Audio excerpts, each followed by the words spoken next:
नमस्कार दोस्तों, स्वागत है आपका आपके अपने परिवार ब्रेन बूस्टर 24M में। दोस्तों, आज की वीडियो में हम बात करने वाले हैं भारतीय संविधान की एक मैराथन वीडियो। ठीक है, मैराथन वीडियो आज हम करने वाले हैं जिसमें कई सारे टॉपिक्स के ऊपर आज हम डिस्कस करेंगे जो आपके एग्जाम्स के लिए बहुत ज़्यादा महत्वपूर्ण होते हैं और जहां से लगभग 70 to 80% प्रश्न पूछे जाते हैं। दोस्तों, यदि आपने भारतीय संविधान पढ़ा है और आपने एक दो एग्जाम्स को यदि फेस किया है तो आप देखेंगे कि जो अनुसूचियां हैं, भाग हैं, स्रोत हैं और मौलिक अधिकार है, अधिकतर जो प्रश्न है वह इन्हीं से ही पूछे जाते हैं। तो आज इन्हीं चारों टॉपिक्स को आज हम कवर करने वाले हैं।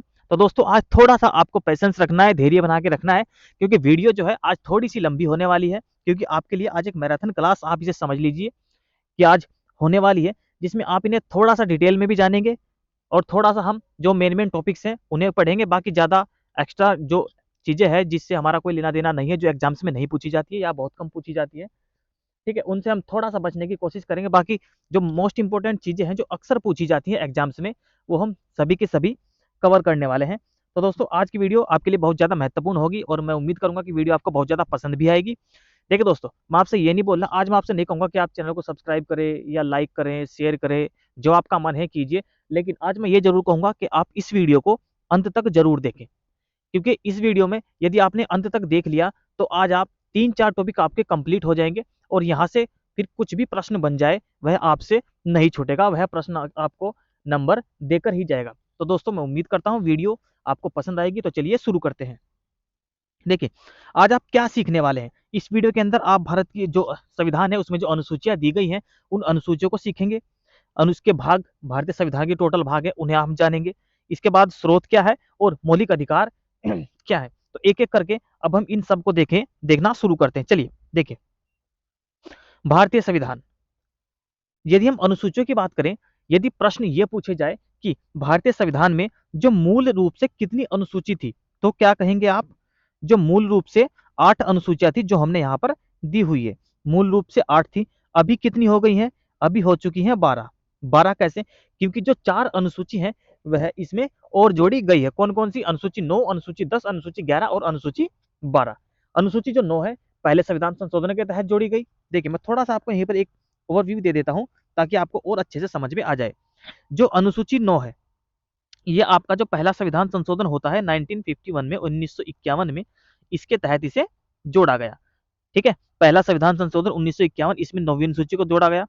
10वीं अनुसूची आपकी जोड़ी गई जो दल बदल से संबंधित है। 9वीं अनुसूची भूमि सुधार से संबंधित है। ठीक है, जो 10वीं अनुसूची है वह आपके 52वें संविधान संशोधन के तहत जोड़ी गई। 52वें संविधान संशोधन के तहत जोड़ी गई। जो आपकी 11वीं अनुसूची है और जो आपकी 12वीं अनुसूची है, ठीक है, ये 1992 में 73वें और 74वें संविधान संशोधन के तहत जोड़ी गई। ये आपको थोड़ा सा ओवरव्यू है जो आपको पता होना चाहिए। अब हम बात करेंगे थोड़ा सा डिटेल में इन सब चीजों की।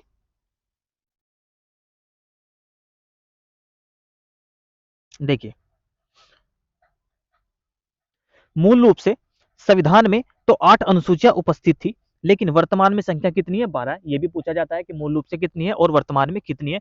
तो आप, उम्मीद है आपको समझ में आई होगी बात। अनुसूची 1 देखिए क्या कहती है।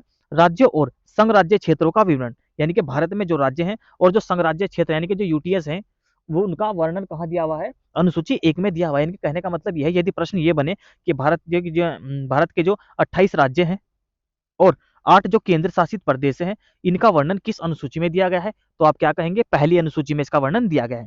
अनुसूची 2, विभिन्न पदाधिकारियों के वेतन भत्ते, यानी कि जो अधिकारी हैं उनके वेतन और भत्ते और पेंशन, ये कहाँ दिए हुए हैं? ये अनुसूची 2 में दे रखी है। अनुसूची 3, अनुसूची 3 में देखिए क्या है, इसमें दी हुई है शपथ और प्रतिज्ञान, यानी कि कौन सा अधिकारी किस रूप में शपथ लेगा, इस सब का वर्णन कहाँ किया गया है? अनुसूची 3 में किया गया है। तो अनुसूची 1, भारत जो है राज्यों और संघ, जो भारत के जो राज्य है उसके जो संघ क्षेत्र है उसका वर्णन कर रखा है। दूसरे में अधिकारियों के वेतन भत्ते दिए रखे हैं। जो अनुसूची 3 है, इसमें जो पदाधिकारी है उनकी शपथ दे रखी है, यानी कि किस प्रकार से वह शपथ लेंगे। अनुसूची 4, राज्यों व राज्य क्षेत्रों के लिए राज्यसभा में सीटों का आवंटन। तो दोस्तों देखिए, प्रश्न क्या है? राज्यसभा में सीटों का आवंटन। तो ये आपको पता होना चाहिए किस अनुसूची में दिया गया है? अनुसूची 4 में। अनुसूची 5, अनुसूचित क्षेत्रों और अनुसूचित जनजातियों के प्रशासन तथा नियंत्रण से संबंधित प्रावधान। अनुसूची 5 क्या कहता है? जो अनुसूचित क्षेत्र हैं और अनुसूचित जनजातियों हैं उनके प्रशासन तथा नियंत्रण से संबंधित प्रावधान दिए गए हैं अनुसूची 5 में। अनुसूची 6 क्या बोलता है? असम, मेघालय, त्रिपुरा और मिजोरम, राज्यों के जनजातीय क्षेत्रों का प्रशासन, केवल इन्हीं 4 की बात हो रही है यहाँ पर।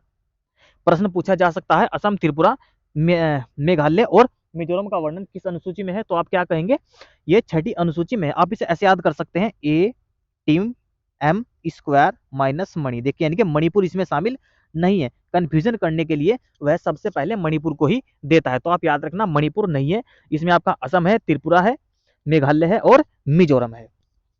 चलिए अनुसूची नंबर 7 देखते हैं। 7वीं अनुसूची में संघ सूची, राज्य सूची और समवर्ती सूची, इन विषयों को शामिल किया गया है। यदि सूची का प्रश्न बनता है कि भाई ये सूची है, ये किस विषय में है, तो 7वीं अनुसूची में सूचियां ही आती है। देखिए ये जो संघ सूची है, इस पे जो कानून बनाने का अधिकार है वह किसके पास है, केंद्र के पास है। राज्य सूची, राज्य सूची पर कानून बनाने का अधिकार राज्यों के पास है। और एक है आपकी समवर्ती सूची, यदि इस सूची की हम बात करें तो समवर्ती सूची पर जो कानून बनेगा वह राज्य प्लस केंद्र, राज्य प्लस केंद्र, इस पर दोनों कानून बना सकते हैं। हालांकि यदि किसी विषय पर केंद्र और राज्य इकट्ठे कानून बना दे तो क्या होगा, जो केंद्र का जो कानून है वह ज्यादा मान्य होगा। देखिए यदि इस सूची की बात करें कि यह वर्णन किस अनुच्छेद में कर रखा है, संघ सूची, राज्य सूची और समवर्ती सूची का, तो जो आर्टिकल 246 है इसमें इनका वर्णन कर रखा है। 248 में अपशिष्ट सूचियों का वर्णन कर रखा है, लेकिन आपको यहाँ पर क्या जानकारी रखनी है, केवल जो सूची है वह किस में है, 246 में है। ठीक है दोस्तों, चलिए अनुसूची 8 देखते हैं। भारतीय संविधान द्वारा, और एक बात मैं आप और कह दूं कि दोस्तों, जैसे यदि आप इसे और डिटेल में पढ़ना चाहते हैं तो हमारी जो आप प्लेलिस्ट हमने बना रखी है संविधान की, आप वहां पर जाइए और अनुसूचियां जो हमने दी हुई हैं बहुत अच्छी तरीके से बिल्कुल डिटेल में पढ़ाई हुई हैं, उन्हें आप जरूर पढ़ें बिल्कुल डिटेल में। वहां आपको सारी चीजें बताई गई हैं कि अनुसूची कहाँ से आई, कैसे आई।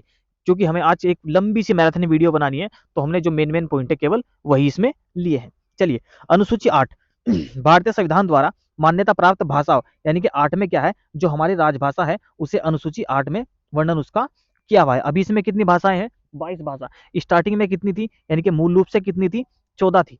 तो देखिए अब कैसे बढ़ी, 21वां संविधान संशोधन होता है, इसमें सिंधी को जोड़ा जाता है, सिंधी को जोड़ा जाता है। फिर 71वां संविधान संशोधन होता है, ठीक है, नेपाली, मणिपुरी और कोंकणी, यानी कि आप इसे नमक से याद रख सकते हैं, नैमैक, नेपाली, मणिपुरी और कोंकणी से आप 71 संविधान संशोधन के तहत 3 भाषा जोड़ी गई। और फिर आपका होता है 92वां संविधान संशोधन, यानी कि 92वां संविधान संशोधन, 4 भाषाएं इसके तहत जोड़ी गई। कौन सी, बोडो, डोगरी, मैथिली और संथाली, ये 4 भाषाएं जोड़ी गई, तब ये कितनी भाषाएं हुई, ये 22 भाषाओं का वर्णन तब यहाँ पर किया गया है। ठीक है दोस्तों, यदि मैं बात करूं कि आखिर जो राजभाषा का वर्णन है वह कौन से भाग में है, तो आप क्या कहेंगे, भाग 17 में। भाग भी हमने लिए हुए हैं, तो भाग इसके बाद जो टॉपिक शुरू होगा भाग ही होगा, तो आप लोग उसे भी जरूर देखें। अनुसूची 9, इसमें देखिए क्या है, न्यायिक पुनर्विलोकन से सुरक्षा विधियों की सूची, इसे पहले संविधान संशोधन अधिनियम 1951 द्वारा जोड़ा गया। दोस्तों मैं आपको पहले बता कि जो अनुसूची 9 है इसे कब जोड़ा गया था, ये 1951 में पहला संविधान संशोधन हुआ था। देखिए दोस्तों, इसे जोड़ने का एक कारण था, पहले क्या था कि भाई ऐसा हुआ करता था, ये अनुसूची जो 9 है ये भूमि सुधार से संबंधित है। देश में कुछ आदमी गरीब थे, कुछ आदमी अमीर थे। जैसे ही देश आजाद हुआ तो सरकार ने एक नियम बनाया कि भाई थोड़ी थोड़ी जो जमीन है वह जमींदारों से लेकर और किन्हें दे दी जाए, जिनके पास जमीन नहीं है उन व्यक्तियों को दे दी जाए। तो भाई अब एक बात बताइए, क्या आप लोग अपनी जमीन किसी को देने दोगे, वो भी बिल्कुल मुफ्त में? नहीं, बिल्कुल नहीं देने दोगे। तो इसका विरोध होता था, विरोध सुप्रीम कोर्ट में जाता था। तो जो किसान लोग थे वह क्या, जो जमींदार लोग थे वह जो इस केस को आराम से जीत जाया करते थे। तो इन्होंने क्या किया, क्योंकि गरीब आदमियों को ऊपर उठाना था, ठीक है, उनका भी जीवन स्तर ऊपर उठाना था, तो एक संविधान संशोधन किया गया, पहला संविधान संशोधन 1951 में, और एक नई अनुसूची बनाई गई, अनुसूची 9। और इसमें कहा गया कि अनुसूची 9 में हम जिस मुद्दे को डाल देंगे, यानी कि जिस चीज को हम अनुसूची 9 में डाल देंगे, सुप्रीम कोर्ट उस पर कोई बहस नहीं करेगा। तो भूमि सुधार का जो मुद्दा था सबसे पहले इसे 9वीं अनुसूची में डाल दिया गया। ठीक, जैसे इसे डाल दिया गया तो फिर अब चाहे सरकार किसी को जमीन फ्री में दे दे या बेच दे, वो सरकार की जिम्मेदारी है, सुप्रीम कोर्ट इसमें कोई इंटरफेयर नहीं कर सकता है, ये उस समय की बात है। तो इसलिए यह 9वीं अनुसूची जोड़ी गई थी। तो दोस्तों कंप्लीट डिटेल आपको हमारी जो प्लेलिस्ट है ना, आप वहां पर जरूर जाए, वहां पर जरूर देखें, बहुत अच्छी तरीके से आपको हर चीज बताई गई है। तो बात समझ में आई, न्यायिक पुनर्विलोकन से सुरक्षा प्राप्त विधियों की सूची। देखिए न्यायिक पुनर्विलोकन का मतलब क्या है, यानी कि जो जुडिशरी है वह कानूनों का अवलोकन कर सकती है, पुनर्विलोकन में देख सकते हैं कि भाई ये कानून सही है या ये कानून गलत है। से सुरक्षा, यानी कि इससे सुरक्षा प्राप्त विधि इसमें डाल ली गई है, यानी कि अब जो कोर्ट है वो न्यायिक पुनर्विलोकन इन विधियों का नहीं कर सकता है। चलिए अनुसूची 10, दल बदल विरोधी कानून 52वां संविधान संशोधन 1985 के माध्यम से इसे शामिल किया गया था। दल बदल का क्या मतलब होता है? जब एक आदमी एक अपनी पार्टी छोड़कर दूसरी पार्टी में जाता है तो उसे दल बदल कहा जाता है। हालांकि एक आदमी यदि जाएगा तो उसे दल बदल नहीं कहा जाता है। यदि 2/3 सदस्य दल बदल करते हैं तो उसे ही दल बदल कहा जाएगा। ठीक है दोस्तों, तो ये क्या था, 1967 के आसपास की बात है। एक शायद गयाराम नाम का एक विधायक था जिसने एक दिन में 3 पार्टी बदली थी। तो इससे आने वाले जो विधायक थे वो भी अब ऐसा ही करने लगे, जिससे आम जनता को और जो सरकार है उसे प्रॉब्लम होने लगी। तो इन सब से बचने के लिए सरकार ने क्या किया, जो दल बदल विरोधी कानून लेकर आए और 52वें संविधान संशोधन के तहत एक अनुसूची जोड़ी गई जिसे कहा गया अनुसूची 10। अनुसूची 11, पंचायतों की शक्तियां व जिम्मेदारियों से संबंधित प्रावधान। ठीक है, ये इसमें पंचायत दे रखी है अनुसूची 11 में। और अनुसूची जो 12 है इसमें दे रखी है नगर पालिका। 73वें और 74वें संविधान संशोधन के तहत इसे जोड़ा गया 1992 में। तो दोस्तों, हमारी जो अनुसूची थी, अनुसूची यहाँ पर खत्म होती है। चलिए अब हम देखते हैं भाग। दूसरा पॉइंट है हमारा, शुरू होगा भारतीय संविधान के भाग। भाग शीर्षक और उनसे संबंधित जो अनुच्छेद है ये हम देखेंगे। तो देखिए, भाग 1 में क्या है, संघ और उसके राज्य क्षेत्र। अनुसूची 1 में क्या है, संघ और उसके राज्य क्षेत्र। तो इससे हमें इसमें कोई आपको दिक्कत लेने की जरूरत नहीं है। इसमें 1 से लेकर 4 तक अनुच्छेद आते हैं। देखिए यहाँ पर 2 बहुत महत्वपूर्ण प्रश्न है जो मैं आपको बताऊंगा और आपके एग्जाम में जरूर पूछे जाएंगे। देखिए, यदि मैं बात करूं आर्टिकल 1 की, आर्टिकल 1 में क्या है, और बात करूं आर्टिकल 1 के 1 में क्या है। देखिए, आर्टिकल 1 बोलता है भारत राज्यों का संघ होगा, भारत राज्यों का संघ होगा, ये कहा गया है। और आर्टिकल जो क्लोज 1 है, इसके क्लोज 1 में क्या कहा गया है, भारत अर्थात, इस चीज को आपको याद रखना है, इंडिया। ये पूछा गया प्रश्न है इसलिए मैंने लिखवाया है। यदि आर्टिकल 1 पूछेगा केवल आर्टिकल 1 तो आप क्या कहेंगे, भारत राज्यों का संघ होगा। यदि पूछेगा आर्टिकल 1 के क्लोज 1 में क्या है तो आप क्या कहेंगे कि भारत अर्थात इंडिया राज्यों का संघ होगा। ये आपको 2 चीज बात यहाँ पर याद रखनी है। ये पहले अनुच्छेद की बात है और बहुत महत्वपूर्ण बात है। भाग 2 में है नागरिकता। अनुच्छेद 5 से लेकर 11 तक इसका वर्णन कर रखा है। भाग 3 में है मौलिक अधिकार। 12 से लेकर 35 तक इसका वर्णन है। भाग 4 में है 4 है राज्य के नीति निदेशक तत्व। 36 से 51 तक इसका वर्णन है। भाग 5 में संघ है। 52 से लेकर 151 तक इसका वर्णन है। भाग 6 में राज्य है। 152 से लेकर 237 तक इसका वर्णन है। भाग 8 में संघ राज्य क्षेत्र है। 239 से लेकर 242 तक इसका वर्णन है। भाग 9 में पंचायतें हैं। 243 से लेकर 243 नए तक इसका वर्णन है। भाग 9 के क में नगर पालिका है। 243 तय से लेकर 243 ये और 6 तक। तो दोस्तों ये भाग है, आप लोग ऐसे ही थोड़ा सा एक बार इन्हें देख लोगे तो ये आपके जल्दी से याद हो जाएंगे। भाग 9 के ख में क्या है, सहकारी समिति है और 97 संविधान संशोधन तहत इसके जोड़ा गया था। भाग 10 में क्या है, अनुसूचित और जनजातीय क्षेत्र है 244 से 244 क तक। भाग 11 में देखिए संघ और राज्यों के बीच संबंध इसमें दिया हुआ है भाग 11 में। भाग 12 में आप लोग देख लीजिए वित्त संपत्ति संविदा और वाद, ये दे रखे हैं 264 से लेकर 300 क तक। भाग 13 में देख लीजिए राज्य क्षेत्र के भीतर व्यापार वाणिज्य और समागम, ये दिया हुआ है 301 से 307 तक। भाग 14 संघ और राज्यों के अधीन सेवाएं, यानी कि जो सेवाएं हैं वो 308 से 323 में भाग 14 में दी गई है। भाग 14 के क में दिया गया है अधिकरण 323 क से 323 ख तक। भाग 15 निर्वाचन 324 से 329, यानी कि जो इलेक्शन विलेक्शन होते हैं उनका वर्णन कहां पर है, 324 में भाग 15 में। तो भाग 16 में है अनुसूचित जातियों और पिछड़ी जातियों, अनुसूचित जातियों अंगल से संबंधित जो प्रावधान है भाग 16 में दे रखे हैं।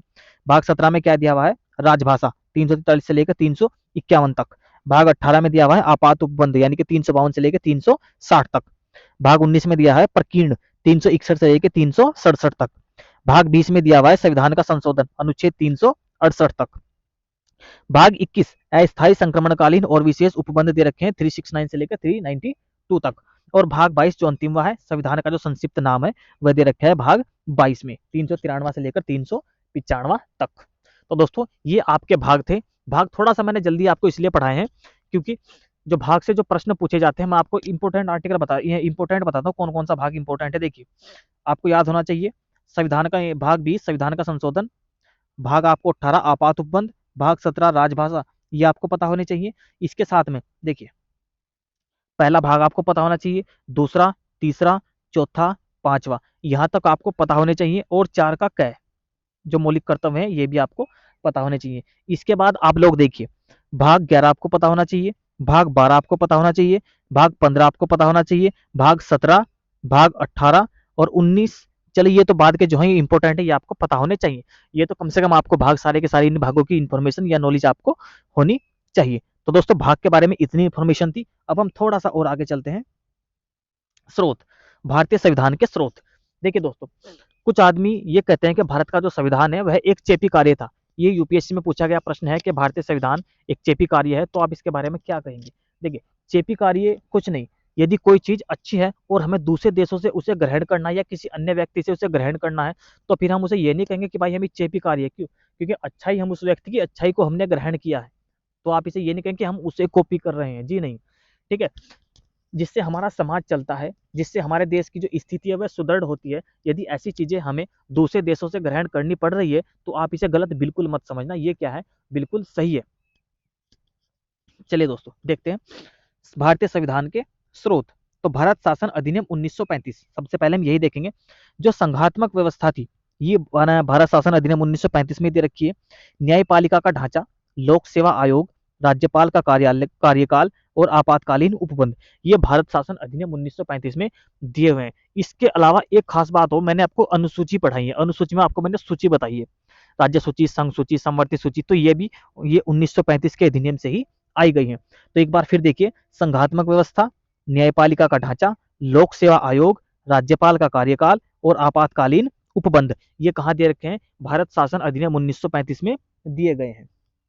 फिर ब्रिटिश, देखिए संसद की जहां भी बात आ जाएगी, उसे आप आंख बंद करके ब्रिटिश लगा देना। संसदीय व्यवस्था, संसदीय विशेषाधिकार, द्विसदनीय व्यवस्था, विधि द्वारा स्थापित प्रक्रिया और विधायी प्रक्रिया, मंत्रिमंडलीय प्रणाली। देखो, संसद में मंत्रिमंडल होता है, वहीं पर नियम कानून बनाए जाते हैं, ठीक है, वहीं पर विधि होती है। तो ये सब कहाँ पर है? ये संसद में ही सारे काम होते हैं। और संसद की यदि बात आ जाएगी तो आप डायरेक्ट बिना कुछ सोचे कहाँ लगा के आ जाएंगे? ब्रिटेन या ब्रिटिश संविधान से आप यहाँ पर लगाकर आ जाएंगे। भाई ये जो प्रश्न कहाँ से पूछा गया है? ब्रिटिश संविधान से लिया गया है। अब आप देखिए अमेरिकी संविधान। अब इसमें देखिए, न्यायपालिका की स्वतंत्रता, मूल अधिकार, राष्ट्रपति पर महाभियोग और उपराष्ट्रपति का पद, न्यायिक पुनर्विलोकन का सिद्धांत, ये सब अमेरिका से लिए गए हैं। न्यायपालिका की स्वतंत्रता, यदि कोर्ट की कोई बात आएगी, न्यायालयों की, न्यायालय, अधिकतर जो न्यायालय की जो वार्तालाप है वो सारे के सारे किसमें? अमेरिका संविधान से ले रखे हैं, तो आप अमेरिका उसे लगा के आएंगे। राष्ट्रपति पे यदि महाभियोग की बात हो तो भी अमेरिकी संविधान, उपराष्ट्रपति के पद की बात हो तो भी आप क्या कहेंगे? सॉरी, अमेरिकी संविधान। और इसके साथ में जो न्यायिक पुनर्विलोकन है, ठीक है, ये न्यायिक पुनर्विलोकन क्या है मैं आपको बताऊंगा, बहुत महत्वपूर्ण चीज है। यदि आप मेन आंसर राइटिंग करेंगे तो उसके मायने से ये बहुत ज्यादा महत्वपूर्ण हो जाता है और आपको इसके बारे में पता होना चाहिए। अब देखिए फ्रांस के संविधान से क्या ले रखा है? पहले गणतंत्रात्मक व्यवस्था, ये फ्रांस से ले रखी है। स्वतंत्रता, समानता और बंधुत्व के जो आदर्श हैं, ये भी हमने फ्रांस से लिए गए हैं। तो यहाँ पर जो मेन चीज है जो पूछी जाती है वो क्या है? गणतंत्रात्मक शासन कहाँ से लिया गया है? तो ये लिया हुआ है फ्रांस से। भूतपूर्व सोवियत संघ का संविधान, देखिए मूल कर्तव्य यानी कि रूस, ये आप इतना बड़ा लंबा नाम नहीं है, आप इसे रूस से याद कर सकते हैं। क्या है? रूस। आज का रूस है जो सोवियत संघ उसे कहा जाता है। मूल कर्तव्य रूस से ले रखे हैं। सामाजिक, आर्थिक और राजनीतिक न्याय, ये भी हमने रूस से ही लिया है। ठीक है, सामाजिक, आर्थिक और राजनीतिक न्याय रूस से लिया है। आयरलैंड का संविधान, आयरलैंड से, देखो हमने डीपीएसपी आयरलैंड से लिए हैं। राज्यसभा के लिए सदस्यों का जो नामांकन है वो कहाँ से लिया है? आयरलैंड से लिया है। और जो जो पद लिया है वह कहाँ से लिया है? देखिए यहाँ दो चीजें, राज्यसभा के लिए सदस्यों का जो नामांकन है वह हमने लिया है आयरलैंड से। और इसके साथ आप देखिए,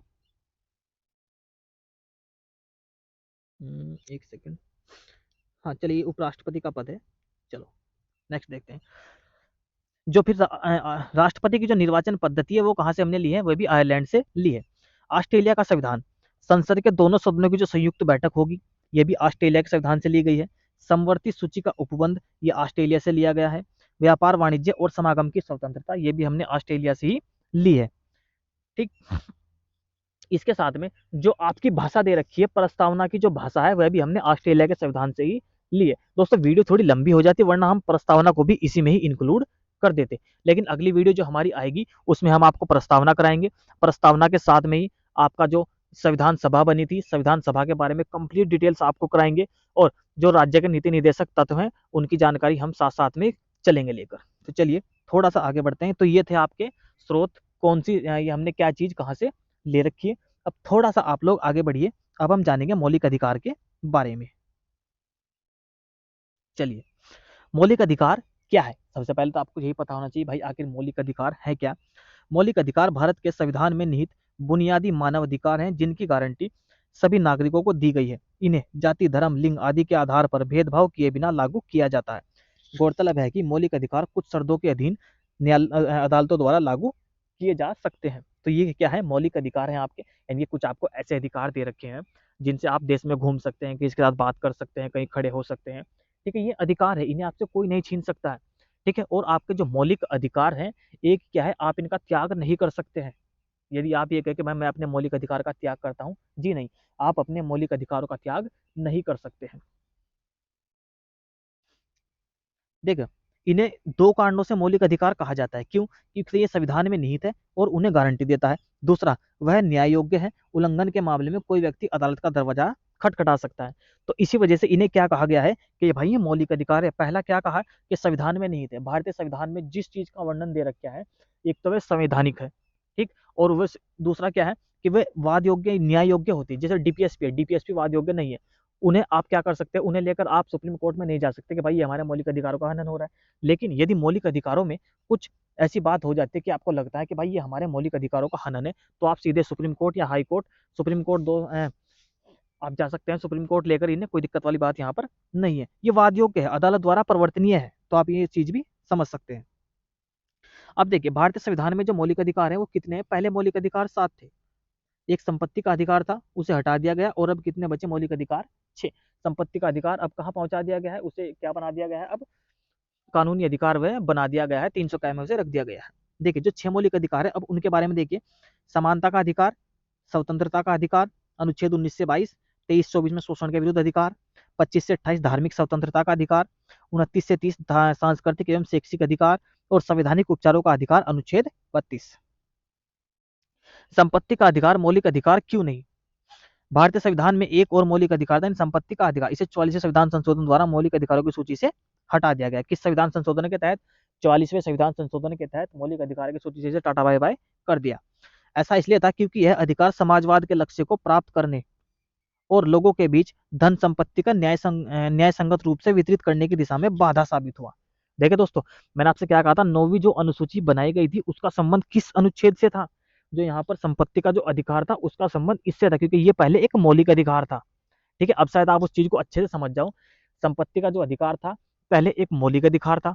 अब लोग संपत्ति के अधिकार, जैसे उनकी संपत्ति छीनी जाती थी तो सुप्रीम कोर्ट पहुंच जाते थे, तो उस सरकार को लगा कि भाई ये तो एक बाधा है, तो इसलिए से यहाँ से खत्म करके कहाँ पहुंचा दिया गया? 300A में पहुंचा दिया गया, और इसे कानूनी अधिकार बना दिया गया है। संपत्ति का अधिकार एक कानूनी अधिकार है, मौलिक अधिकार नहीं है। देखिए दोस्तों, ये जो वीडियो है जो हम बात कर रहे हैं, यूपीएससी की यदि आप तैयारी करें तो भी आपके लिए बहुत ज्यादा महत्वपूर्ण साबित होगी। देखिए, एग्जाम्स में कुछ नहीं पूछा। देखिए, मैं आपको बताऊं, आप ये कहें कि भाई यूपीएससी का एग्जाम बहुत ज्यादा डीपली पूछा जाता है, नहीं। देखो, डीपली कुछ नहीं होता। यदि चीजें आपको पता है तो चीजें आसान है, और चीजें यदि आपको नहीं पता है तो फिर वही चीज आपके लिए बहुत ज्यादा डीपली हो जाती है। तो दोस्तों देखिए, ये 2018 में एक प्रश्न पूछा गया था, यूपीएससी ने पूछा था प्रश्न, बड़ा सिंपल सा प्रश्न था कि जो भारतीय संसद है उसमें किसे किसे शामिल किया जाता है। तो इसे कोई भी इसका जवाब दे देगा भाई, लोकसभा, राज्यसभा और राष्ट्रपति। तो क्या डीपली सवाल है? जी नहीं, ये बिल्कुल भी डीपली सवाल नहीं है। तो आपको पता होना चाहिए बस। अब आप देखिए, इन मौलिक अधिकारों की सूची हम देख लेते हैं, एक एक करके सबको हम डिस्कस करेंगे। समानता का अधिकार, अनुच्छेद 14 से लेकर 18 तक। समानता क्या है कि कोई भी व्यक्ति, चाहे वो अमीर हो, गरीब हो, बड़ा है, छोटा है, कैसा भी व्यक्ति है, कानून के समक्ष सभी क्या है? एक समान है। भारत के आम आदमी से लेकर भारत का राष्ट्रपति तक, हालांकि राष्ट्रपति को कुछ विशेष अधिकार दे रखे हैं, उन विशेष अधिकारों को छोड़कर सभी आदमी कानून के समक्ष क्या है? समान है। समानता का अधिकार भारतीय संविधान के महत्वपूर्ण मौलिक अधिकारों में से एक है, जो धर्म, लिंग, जाति, नस्ल या जन्म स्थान की परवाह किए बिना सभी के लिए समान अधिकारों की गारंटी देता है। यह सरकार में समान रोजगार के अवसर सुनिश्चित करता है, और जाति, धर्म आदि के आधार पर रोजगार के मामलों में राज्य द्वारा भेदभाव के खिलाफ बीमा करता है। इस अधिकार में उपाधियों के साथ अस्पृश्यता का उन्मूलन भी शामिल है। तो देखिए, अब हम इनकी डिटेल देख रहे हैं थोड़ा सा। अनुच्छेद 14 क्या बोलता है? कानून के समक्ष समता, कानून के समक्ष हर व्यक्ति समान है। अनुच्छेद 15, किसी भी व्यक्ति को उसके जाति, धर्म, मूल वंश के स्थान पर भेदभाव नहीं किया जाएगा। अनुच्छेद 16, सार्वजनिक रोजगार के मामले में अवसर की समानता, यानी कि सभी व्यक्ति को रोजगार दिया जाएगा। अनुच्छेद 17, अस्पृश्यता का उन्मूलन। अनुच्छेद 18, इसमें क्या दिया गया है? उपाधियों का अंत, अनुच्छेद 18 में दिया गया है। तो ये आपको पता होना चाहिए, 14 से लेकर 18 तक क्या क्या दे रखा है। चलिए नेक्स्ट देखते हैं स्वतंत्रता का अधिकार 19 से लेकर 22। इसमें देखिए क्या है, अनुच्छेद 19 बोलने की स्वतंत्रता आदि के बारे में कुछ अधिकारों का संरक्षण, यानी कि आप कहीं भी खड़े होकर बोल सकते हैं, हालांकि बोल सकते हैं, किसी को गाली गलौज नहीं कर सकते। अनुच्छेद 20 अपराधों के लिए दोष सिद्धि के बारे में संबंध में संरक्षण। अनुच्छेद 21 जीवन और व्यक्तिगत स्वतंत्रता का अधिकार अनुच्छेद 21 में है, और 21 के ए में ही है शिक्षा का अधिकार, ये भी हमारा मौलिक अधिकार है। अनुच्छेद 22 कुछ मामलों में गिरफ्तारी और हिरासत के खिलाफ संरक्षण, तो ये अनुच्छेद 22 में दिया हुआ है। शोषण के विरुद्ध अधिकार अनुच्छेद 23 और 24, इसका तात्पर्य मानव तस्करी, बेगार और अन्य प्रकार के जबरन श्रम पर रोक लगाना है। इसका तात्पर्य कारखानों आदि में बच्चों के रोजगार पर प्रतिबंध लगाना भी है। 14 वर्ष से कम उम्र के बच्चों को आप रोजगार नहीं करवा सकते, किसी भी जो खतरनाक जगह है वहां पर आप किसी भी छोटे बच्चे को काम में नहीं लगा सकते। अनुच्छेद 23 क्या बोलता है, मानव तस्करी और जबरन श्रम का निषेध करता है अनुच्छेद 23। अनुच्छेद 24 कारखानों आदि में बच्चों के रोजगार पर प्रतिबंध लगाता है अनुच्छेद 24। 14 वर्ष से कम उम्र के जो बच्चे हैं उन्हें आप कारखानों में काम नहीं दे सकते, ये अनुच्छेद 24 में है। धार्मिक स्वतंत्रता का अधिकार अनुच्छेद 25 से लेकर 28 तक। इसमें देखिए यह भारतीय राजनीति की धर्मनिरपेक्ष प्रकृति को इंगित करता है। वहां सभी धर्मों का समान सम्मान दिया गया है। इसमें विवेक, व्यवसाय, आचरण, धर्म के प्रचार प्रसार की स्वतंत्रता है। राज्य का कोई आधिकारिक धर्म नहीं। देखिए मैं आपको अपनी भाषा में बताता हूँ, भारत का जो संविधान है वो बोलता है कि भारत का कोई भी निजी धर्म नहीं है, यहाँ पर सभी धर्मों को समान रूप से मान्यता दी गई है। देखिए अब हिंदू, मुस्लिम, सिख, ईसाई, आप लोग कोई भी, आप किसी भी धर्म को अपना सकते हैं, हालांकि जबरन ना अपनाया गया हो। यदि आपकी मर्जी है, आप दिल से किसी धर्म को अपनाना चाहते हैं तो आप किसी भी धर्म को अपना सकते हैं, इसमें कोई ज्यादा भेदभाव वाली बात नहीं है। विवेक देखिए अनुच्छेद 25 क्या बोलता है, अभ्यास और प्रचार की स्वतंत्रता। यदि आपके के पास कोई धर्म है, आप उसका प्रचार करते हैं तो आपकी स्वतंत्रता है, आप कर सकते हैं, कोई भी व्यक्ति किसी धर्म को अपना सकता है, अनुच्छेद 25। अनुच्छेद 26 धार्मिक मामलों के प्रबंधन की स्वतंत्रता। यदि आपका कोई धर्म है और आप उसके लिए कुछ प्रबंध करना चाहते हैं, कुछ पैसे इकट्ठा करना चाहते हैं तो आप कर सकते हैं, इसमें कोई दिक्कत वाली बात नहीं थी। बात आती है धार्मिक मामलों के प्रबंधन की, तो आप अनुच्छेद 26 के साथ जाओगे। अनुच्छेद 27 किसी विशेष धर्म के प्रचार के लिए करों के भुगतान, करों का भुगतान की यदि बात आ जाए धर्म को लेकर तो आप अनुच्छेद 27 में जाएंगे। अनुच्छेद 28 में क्या जाएंगे, जो शिक्षा संस्थान है, ठीक है, उसमें आप ऐसी धार्मिक या धार्मिक पूजा के उपस्थिति के संबंध में स्वतंत्रता। कुछ ऐसी चीजें होती हैं जहां पर, जैसे मस्जिद है, मस्जिद में आप लोग जाके कुरान पढ़ सकते हैं, कुछ भी कर सकते हैं, क्योंकि वो केवल उसी के लिए बनाई गई है। जो नॉर्मल स्कूल हैं, जैसे आप एक देश में, गांव में सरकारी स्कूल होते हैं, इन सरकारी स्कूल में आप किसी धर्म को बढ़ावा नहीं दे सकते, क्योंकि उस स्कूल में हर तरह के बच्चे पढ़ते हैं। तो आप क्या कहेंगे, जो जिस उद्देश्य के लिए बनाया गया है उसी उद्देश्य को उसमें रखा जाना चाहिए। मस्जिद का में जब पढ़ाया जाता है तो वहां पर कुरान पढ़ाई जाती है, आपको मुस्लिम धर्म की शिक्षा दी जाती है, लेकिन वो उसी के लिए बनाया गया तो वहां पर वह मान्य है। लेकिन यदि आप सरकारी स्कूल में इस चीज को देंगे तो वहां पर ये बिल्कुल भी मान्य नहीं होगा। अब देखिए सांस्कृतिक और शैक्षिक अधिकार अनुच्छेद 29 और 30। ये अधिकार धार्मिक, सांस्कृतिक, भाषाई अल्पसंख्यकों को उनकी विरासत और संस्कृति को संरक्षित करने की सुविधा प्रदान करता है। अब देखिए अनुच्छेद 29 क्या है, अल्पसंख्यकों के हितों का सुरक्षा। जो अल्पसंख्यक वर्ग है उनके हितों की सुरक्षा के लिए इसे बनाया गया है। और अनुच्छेद 30 जो है, शैक्षिक संस्थानों की स्थापना कर सकते हैं और प्रशासन करने का अल्पसंख्यकों का अधिकार, यानी कि जो उनके शिक्षण संस्थान है उनमें जो प्रशासन करने का जो अधिकार होगा वह किसका होगा, अल्पसंख्यकों का ही होगा। तो 29 और 30 में ये दिया हुआ है। संवैधानिक उपचारों का अधिकार, संवैधानिक उपचारों के अधिकार 32 से लेकर 35 तक दे रखे हैं। 32 में दी हुई है रीट, ठीक है। डॉक्टर भीमराव अम्बेडकर ने जो संविधान की आत्मा कहा है वह किसे कहा है, मौलिक अधिकार, संवैधानिक उपचारों का जो अधिकार है इसे ही कहा है। तो देखिए दोस्तों, ये रीट हम अगली वीडियो में पढ़ेंगे जब हम राष्ट्रपति वगैरह पढ़ेंगे। अभी हम यहाँ पर क्या देखते हैं, 32, 33, 34 और इन आर्टिकलों को देखते हैं।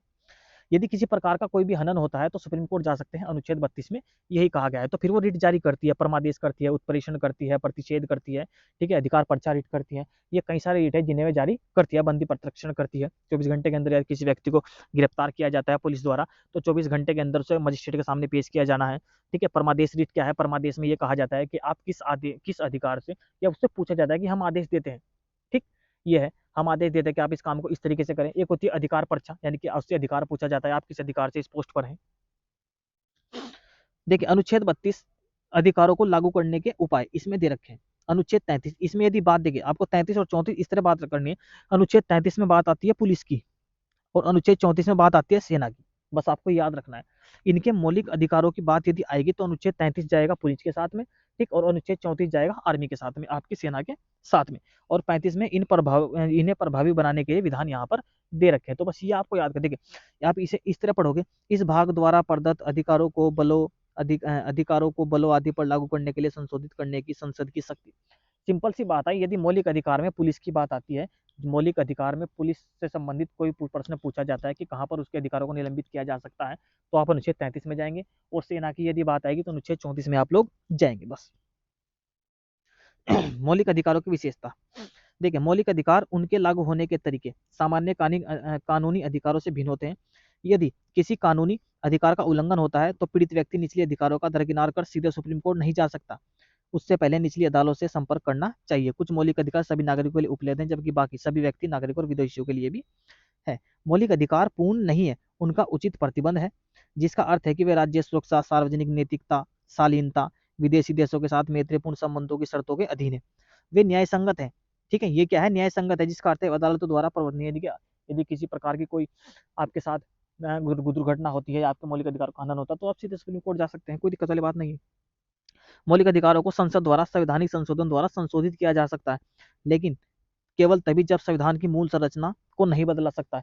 यदि हम संशोधन कर सकते हैं, कोई दिक्कत नहीं है, कहीं पर भी कर सकते हैं, लेकिन मूल जो संरचना है, मूल ढांचा है, मूल ढांचे में परिवर्तन नहीं कर सकता। मूल ढांचे की जो अवधारणा थी, केशवानंद भारती मामला था 1973 में, वहां से आई थी। राष्ट्रीय आपातकाल के दौरान भारतीय संविधान के मौलिक अधिकारों को निलंबित किया जा सकता है, लेकिन अनुच्छेद और 20 और 21, देख ये दो अनुच्छेद है, अनुच्छेद 20 और अनुच्छेद 21, आप इसे किसी भी स्थिति में निलंबित नहीं कर सकते। मौलिक अधिकारों के प्रयोग को उस क्षेत्र में प्रतिबंधित किया जा सकता है जहां मार्शल लॉ और सैन्य लॉ रखा गया है।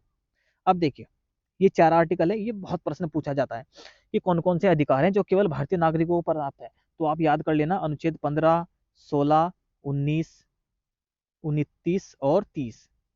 ठीक है, ये देखिए 15, 16, 19, 29 और 30, ये 5 आर्टिकल हैं जो केवल भारतीयों को प्राप्त है, ये आपको याद रखना है। ठीक, अब ज्यादा मैं आपको बता चुका हूँ सारी की सारी चीजें, आपको केवल क्या याद रखना है, अनुच्छेद 15, मैं एक बार फिर लिख देता हूँ, अनुच्छेद 15, अनुच्छेद 16, अनुच्छेद 19, अनुच्छेद 29 और अनुच्छेद 30। देखिए 15 और 16 साथ में है, आप आराम से याद कर लेना, 29 और 30 साथ में है, और बीच में क्या बचा, 19, बस आप इसे याद कर लेना, 15, 16, 19, 29, 30, यानी कि यहाँ पर भी 9, यहाँ पर भी 9, बस ऐसे 15, 16, 19, 29, 30, 15, 16, 19, 29, 30, यूपीएससी से लेकर कई सारे स्टेट पीसीएस में एग्जाम पूछा जा चुका है। देखिए अनुच्छेद 13 क्या बोलता है, अनुच्छेद 13 बोलता है मौलिक अधिकारों का उल्लंघन करने वाले सभी जो कानून है वह अमान्य हो गए। इसे क्या कहा गया है, यह न्यायिक समीक्षा है। यदि पूछे न्यायिक समीक्षा किस अनुच्छेद में है, तो आप क्या कहेंगे, अनुच्छेद 13 में न्यायिक समीक्षा है। देखिए एक तो अनुच्छेद 13 में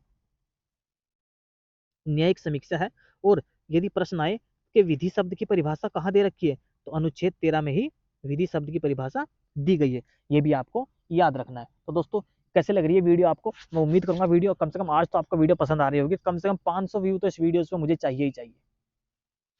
पृथक्करण का सिद्धांत, अब देखिए पृथक्करण क्या है, अनुच्छेद 13 इसका उल्लेख अनुच्छेद 13 में किया गया है, जिसके अनुसार संविधान के आरंभ होने से पहले भारत के लागू किए गए सभी कानून मौलिक अधिकारों के प्रावधानों के साथ असंगतता की सीमा तक शून्य होंगे। देखिए मैं सिंपल से, आप मेरी बात सुनिए, आप इधर देखिए, पृथक्करण का मतलब होता है पृथक करना।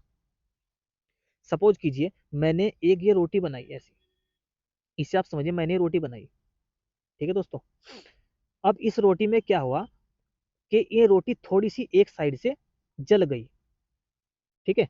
अब सपोज कीजिए ये रोटी यहाँ से जल गई, ये वाला हिस्सा जल गया, तो मैं क्या काम करूंगा, अब पूरी रोटी तो मैं फेंकने से रहा कि पूरी रोटी फेंकूंगा तो फिर मुझे ज़्यादा फिर दोबारा से इसमें अनाज का, आटे का इस्तेमाल करना होगा। तो मैं क्या काम करूंगा, ये जहां तक भी ये रोटी खराब हुई है, इसे मैं क्या कर देता हूँ, इसे ही काट देता हूँ। ये लीजिए मैंने इसे ही काट दिया भाई, जहां तक ये रोटी क्या है, खराब हुई है। इसे क्या कहा जाता है, इसे कहा जाता है पृथक्करण का सिद्धांत। ठीक है, पृथक्करण का सिद्धांत यानी कि पृथक करना।